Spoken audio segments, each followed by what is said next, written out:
Good evening, Assalamu Alaikum, and welcome to Sports Extra. I'm your host, Ahmed Nawaz. Boy, does it feel great to do a show on this Monday, and especially on this Monday because we have finally made history.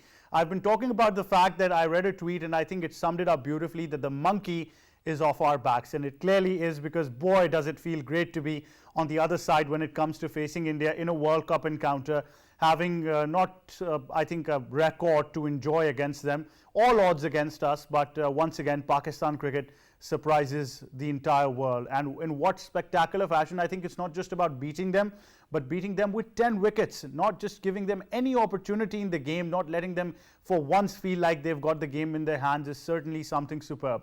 From winning the toss, selecting to bowl first, from the spell by Shaheen Shah Afridi, from Haris Rauf doing a miracle by containing runs, which is probably not his game, from the changes that were made, having only Imad Wasim bowling 2 overs and 2 for Hafiz, Hassan Ali a touch expensive but picking up crucial wickets, and then at the same time, how can we not talk about the fact of the opening partnership between Babar Azam and Mohammad Rizwan. We'll be talking all about this in tonight's show, enjoying these moments and of course cherishing them as much as we can, because I think this is something that will finally give us the upper hand when it comes to cricket, because I've been feeling this, and I'll be discussing this to my guests as well, but because it completely felt like India used to beat us in this fashion, we've done it similarly. So it wasn't just a fluke, what people called in the Champions Trophy way back. So now people now realize that Pakistan's a team not to be reckoned with. So we'll be talking all about this in studios. I've been joined by my guest, cricket expert Rizwan Haider. Assalamu alaikum, how are you? Assalamu alaikum,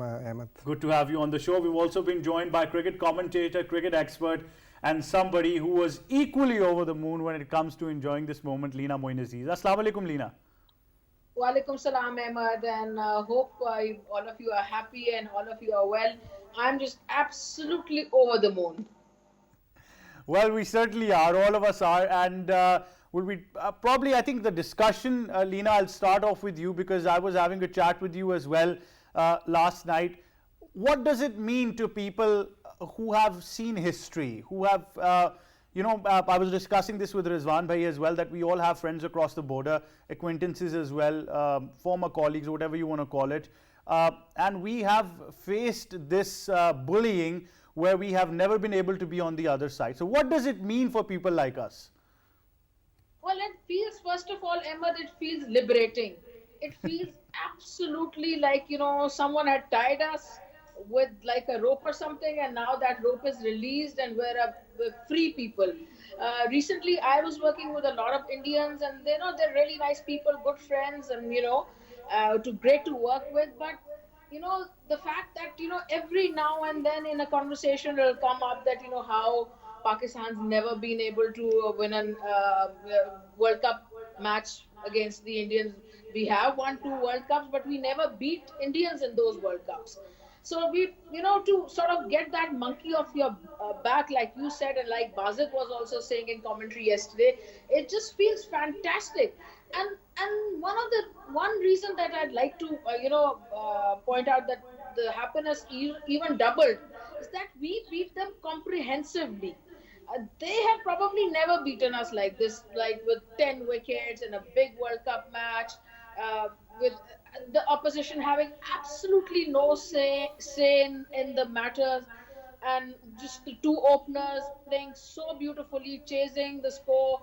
First of all, I was a little scared that we won the toss, and in a big match, as you know how I feel, that in a big match we should always bat first, but it's a good decision because of the dew. So I was a little scared, but then to chase it so well, and that spell of Hassan Ali and everyone else, bowling so well, pitching in at the right moments, it just felt fabulous. I mean, it was something like phenomenal. One in golf. Something phenomenal indeed, and I think I can see the excitement on Leena's face. But Rizwan, I must ask you this. We all realize it's a Sunday. We probably have a 1 in a million chance. Monday is going to be office again. That work depression was also there. So what changed all of a sudden? What has changed in this side of 11 or 12 or the squad, that there was immense self-belief yesterday? I honestly don't know. I mean, it's wonderful that we've beaten them finally, and as you were saying, monkey off the back. Just not that. The elephant in the room was there. we have finally addressed it. For heaven's sake, I mean, 7 matches in the one-day internationals and 5 here. So finally getting that issue addressed is a big problem solved. And now, we can relax. We won the battle, but the war's not over. There are 4 more games to play, and each game is important. You can't take anyone off lightly. Afghanistan is tricky, so is New Zealand. But at least the pressure's off, and we've got off to a good start. Very first game, 2 points on the board, and you can relax a bit. So wonderful. Oh, what? Because I want to ask you this now because I'm tempted. What could have been the worst scenario? Okay. The worst could have been your mother-in-law calling you at 11 in the morning, inviting you for dinner at a restaurant where there's no TV and there's no internet connection. That's the worst. Not, you have to play the game. And not being able to watch it could have been the worst. But it was anybody's game before the toss. 2 good teams, and India is still one of the favorites. You can't rule them out. They're a beautiful team. They've got excellent stroke players. And we played exceptional cricket. I mean, that's the end of the day. We played much better. The only thing that comes as a worry is, had we lost the toss and we had been invited to bat, what could have been the outcome? What could have been the outcome? And that is crucial. I mean, I think the biggest issue for me is in T20s when there's dew, you should have matches starting at 4 p.m. You should not have night games. I know it looks beautiful and all that, but if dew is going to be a factor, then you shouldn't be playing cricket. And it's a big factor. It is a big factor. It's a big factor. Winning the toss, and that's just not cricket. Well, I hope you're a safe man going home after highlighting about this invitation that you had. We'll continue the discussion, but we've got a report that is highlighting the records that were up for grabs in this very game. Let's go take a look and then come back.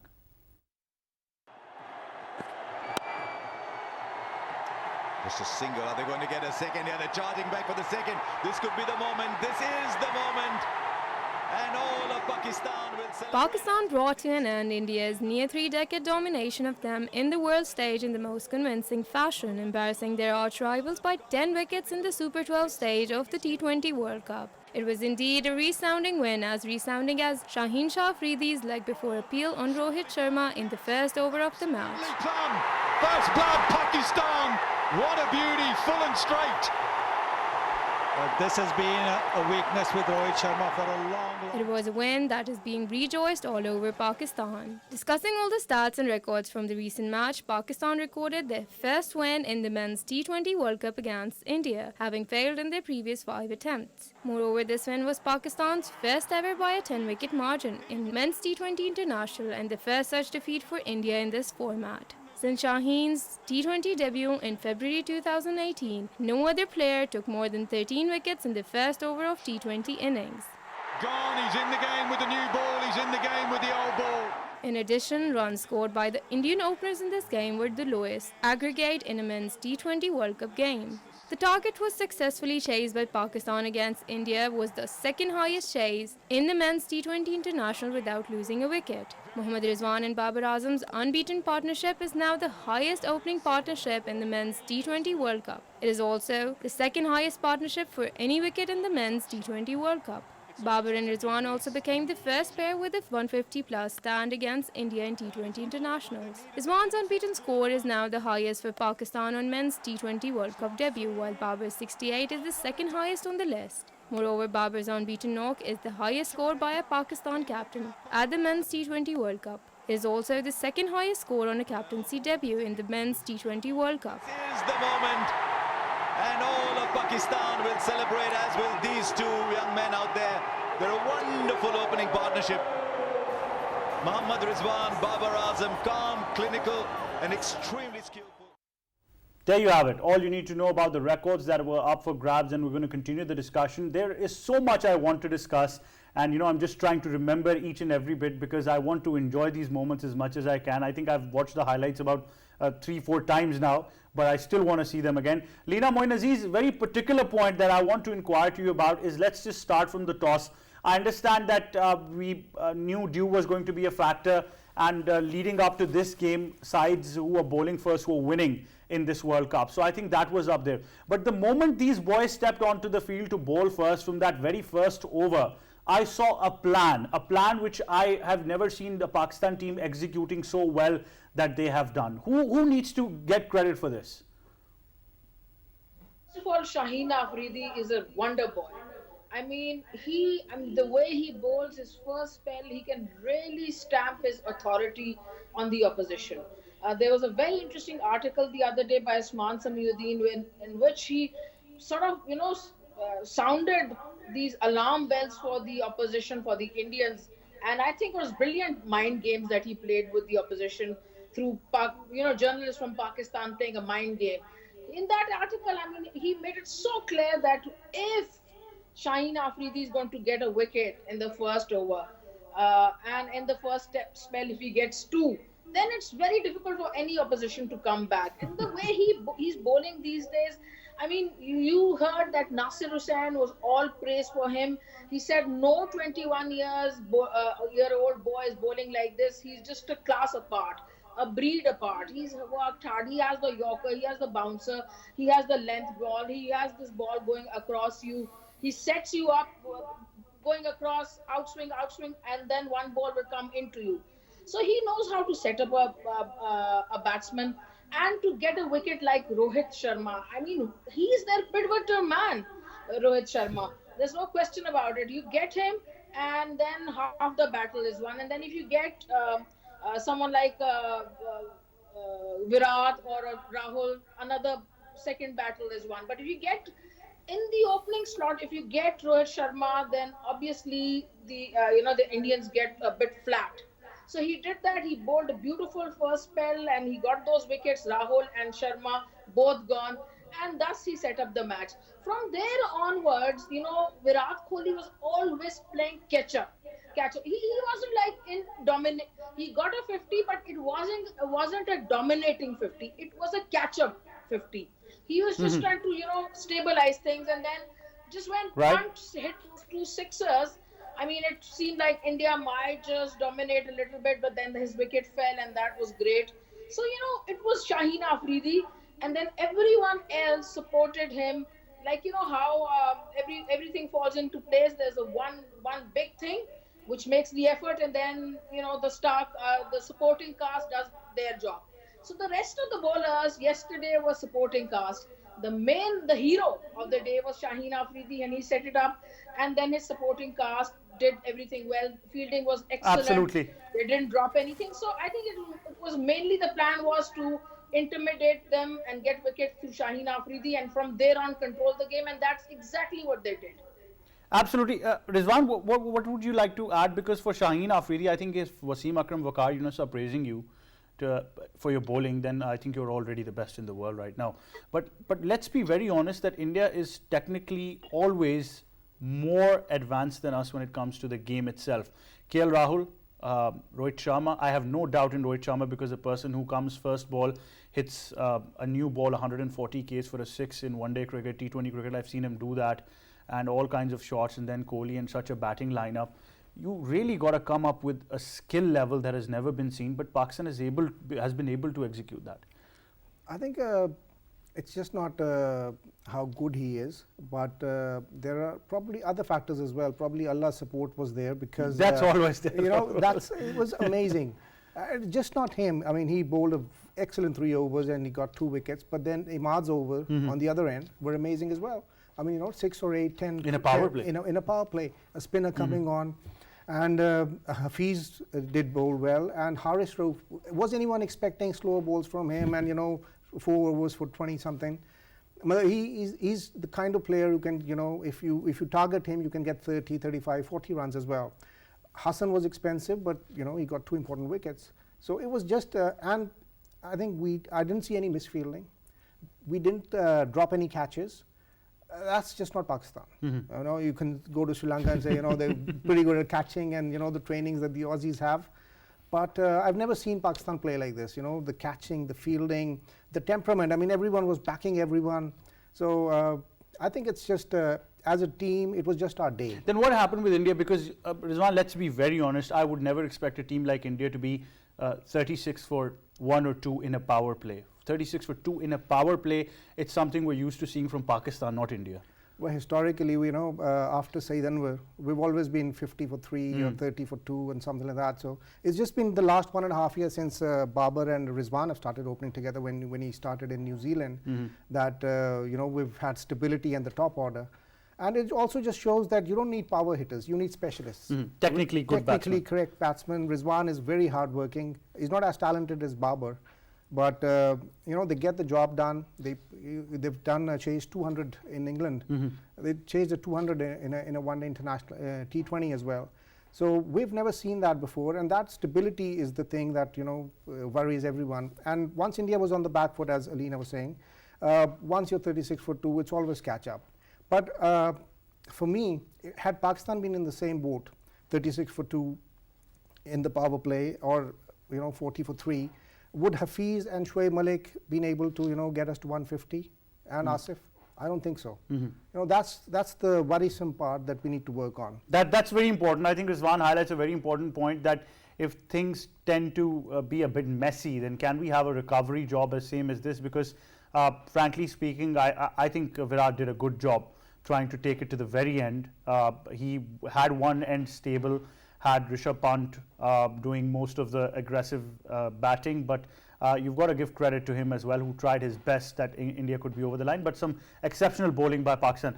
Leena, what I felt, and this might be my personal opinion, but I want your expert take on this, and then I'll come to Rizwan with the same, that could this be a defining moment for Babar Azam as a captain? Because this is what I felt captains like MSD or Virat Kohli, Kane Williamson or somebody else in the world have all had their defining moments. After this victory, I personally felt, like I said, this is my own opinion, that we might now see a captain in Babar Azam that Pakistan has probably not seen since a long time.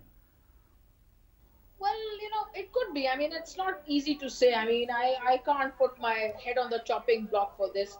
But yeah, it could be. I mean, it could lead. I mean, he could now lead Pakistan in a much better way. He could become a much more confident leader after such a big victory, famous victory, a victory that people will remember for centuries, I'd say. But you know, I can't say if it's going to sort of spur him to greater things, but it's definitely great for him personally. I feel you know, he batted so well, he led the team well. He certainly can be a good leader for Pakistan. But once again, I mean, it's probably not the right moment to talk about this, but I wouldn't still have him lead in all three formats and maybe take a little bit of pressure off him. But definitely, I mean, he really led well and he seemed comfortable. And I like to, I mean, I'm not just saying this because Ramiz is my friend or I know him from a long time or we're colleagues. But I think the way he's dealt with this team in a month and interacted with them so beautifully, I think that also might have given the team a lot of confidence. You know, to have a man who's so proactive and, you know, always backing you, talking to you. I mean, that could also be something, but I think he's probably improving every time he leads, and with victories like this, famous ones, he could be a great leader. But then once again, I'd say he should be the leader for probably two formats and not all three. That's Leena's take. Rizwan, what would you like to add? Because I also want to take into account his talk to the boys after the game as well. He was very composed, telling them that we still have games to go, so don't get overexcited. I think it was a nice talk, the way it should be, but I'd agree with Leena. Let's just not get carried away. I mean, he's very young, he's got lots of time ahead of him. I mean, it'll come with experience and time. I mean, it doesn't really matter. You know, once you get overconfident, you know, that could be a problem as well. Virat Kohli is the biggest example that he is such an amazing batsman. He's proven himself over the last 10, 12, 14 years, but he's not a great captain. Champions Trophy, Asian Test, World Test Championship. He hasn't even got an IPL, you know, to his credit. That's also on the back of his mind. That's on the, you know, that's his monkey at the back of his. So I think we should take one game at a time. They're a young team. We just have got two elderly people in there like Shoaib Malik and Hafiz. I mean, you know. Very particular about them, you are. I am, because, you know, I think Babar and Rizwan have won you more games together in the last 1.5 years than they've, you know. In their entire careers. In their entire careers. So, but at least, you know, they get to smell victory against India thanks to Babar, Rizwan, Shaheen and everyone, although Hafiz contributed with the ball. So I think let's just not get carried away.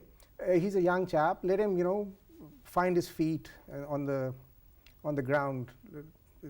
just one victory right Just now. one victory indeed. On that note, I think we'll go towards a short break, but stay tuned. When we come back, we'll be discussing some more things about this historic victory of Pakistan against India in a World Cup. Stay tuned.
Welcome back to Sports Extra with me, Ahmed Nawaz. We just had news from the centre as well in that break between a match between Afghanistan and Scotland, where Afghanistan has won the toss and opted to bat first, while Scotland were very comfortable having to bowl first. So that's very surprising as well.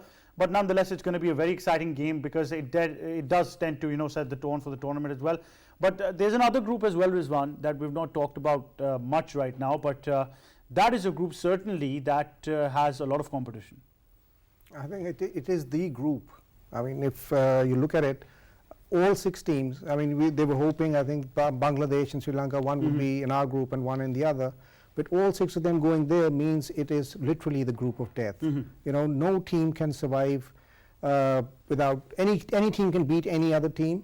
And I think England is probably locked on to be favourites for the group, but the group is wide open for Bangladesh, Sri Lanka, South Africa, Australia, West Indies. Any one of them can qualify, even though Bangladesh lost, even though South Africa lost and West Indies lost, but the group is still wide open. In our group, probably if you lose to India or New Zealand or any out of Pakistan, India and New Zealand, if anyone loses 2 games, they're out. But in that group, even if you lose 2, you're still in with a chance because you can expect the other teams to beat the others. So it's a very, very tough group. It's a very interesting group as well. Lina, your thoughts on the other group that we're talking about? I mean, I think it's an extremely tough group, especially with the re-emergence of Sri Lanka. And I say re-emergence with a reason, because they've got these spinners, these, Tikshana and the other one, whatever his name is, Vandanu or something. He's pretty good. And then they've got these 2 fast bowlers who can bowl up to say 150. So they got these great bowlers, and then their weak point is their batting. But then if they bat half decent, they can give the other teams a very, very tough time, and that's Sri Lanka. Then Bangladesh, not bad. England, of course. Australia, has done well. So that's a very tough group. And I mean, there might be some surprises there. Surprises indeed could be there as well. But talking about our group as well, we've got a very crucial some games coming up as well. So obviously, Rizwan, you can't take New Zealand very lightly, or even Afghanistan for that fact now. I think Afghanistan would be the trickiest. New Zealand is, as a unit, they're very good, and hopefully, I'd like to be actually tested with them bowling and us them chasing. So we can test our bowling. That'll be. I'd rather be tested here than in the knockout stages. Afghanistan is tricky. I'm sure we'll be able to win against them, but they could be tricky, and they could be tricky against India and New Zealand. I think India is a great team, no doubt. Fingers crossed they'll make it to the semis, I think. But they're under a lot of pressure because they were not expecting Pakistan to win.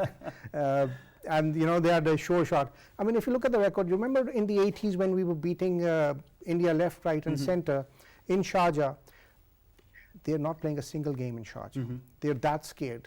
of either the myth or whatever. They haven't got a single game in Sharjah in the World Cup. The semi-finals are in Abu Dhabi and Dubai, and the finals in Dubai. And they're playing all their matches in Dubai except I think one, which is in Abu Dhabi. So they were expecting, early days, take Pakistan out of the equation, and it was a given. After 5 straight T20 victories.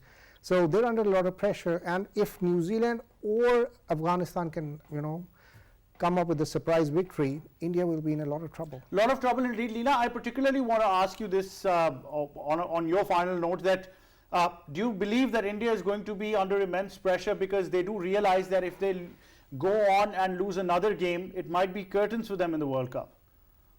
Absolutely. I mean, having lost yesterday and the kind of game they've lost and the pressure they must be getting from their journalists and everyone, that under immense pressure mentally. And then also, if you look at the tournament, if they lose another one, that might just be curtains for them. The New Zealand game might be the extremely tough one for them.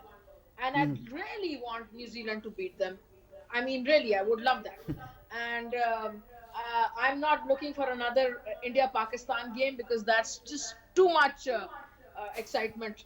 So I don't want more excitement. I just want Pakistan to just, sail to the semis, and then someone to beat India in the semis, and Pakistan face someone else, maybe take our revenge from England or New Zealand or someone like that, and just bring the trophy home or something. I mean, it might be too early to say things like that, but yeah, India definitely under pressure after yesterday. And on a cricketing note, I feel the New Zealand game would be very tough for them. Definitely. Leena Moin Aziz, thank you so much for joining us on Sports Extra. Anytime. My pleasure. Right, continuing the discussion, Rizwan is still with us in studios. If we analyze this game and we analyze the fact that Indians were in a lot of pressure. Now, I want you to comment on this, that we tend to find Indians mentally very strong, who are able to handle these pressure situations. Virat Kohli himself, like you mentioned, has not won in an IPL captaining the side. He's already resigned from the captaincy of T20 cricket after this tournament. So obviously there was a lot of pressure on him as well. So do you also feel that India had no answer to this? Physically, they were absolutely out of the game. And probably if they didn't pick up any wicket in the first 6 overs, they felt that they're out. I think they were just outplayed, as simple as that. We're not saying that they're not mentally strong enough. They are. They have proven it. They've won in Australia, they've won in England, all over the world now. But it was just too much pressure for them. I think it's, That's been our case in the past. Yes, but we're the ones who were losing. We had nothing to lose. What's the worst that could have happened? Lost again? They didn't. Being the first captain to lose against Pakistan is a lot of pressure in every game. And since it was increasing, 5, 6, 7 victories, and then in total it was 12. And that too with 10 wickets. Yes, and we've never in our dreams won with 10 wickets. Not even against any associate team. They've never lost a game with 10 wickets. We've never won a game with 10 wickets in hand. So I think that puts a lot of pressure on them. Unfortunately, fortunately for us, unfortunately for them, they're under the microscope right now. Afghanistan will be tough for them. It's a 20 overs. I mean, any bad decision, it's just one not Test cricket. Yeah, 1 over can change the game. 2 wickets in an over, and Afghanistan has got the spinners. That's very crucial. If they bowl first and screw them, the ball grips a bit in the early overs. It'll be tough for India. You like some of their finds that we're seeing this tournament? We haven't still seen Ishan Kishan in an official match. We've seen it in the warm-ups. He wasn't playing. But apart from that, we've got Suryakumar Yadav and also their spinner Chakravarti, who I thought was very good in the first over. He was. And the batsmen, I mean, look at their strike rates. I mean, they were all averaging above 160, 140. 140 Yadav had 162. Only Pant was 120 something, but he's new and he was basically, he has time on his side and he'll improve that. We haven't. I mean, if you look at our strike rates, Rizwan just got to 130. Babar is 130. Definitely, Rizwan, I've just been told we're out of time, but thank you so much for joining us. It's been fun having you on the show as well. On that note, from me and the entire team, it's goodbye for now.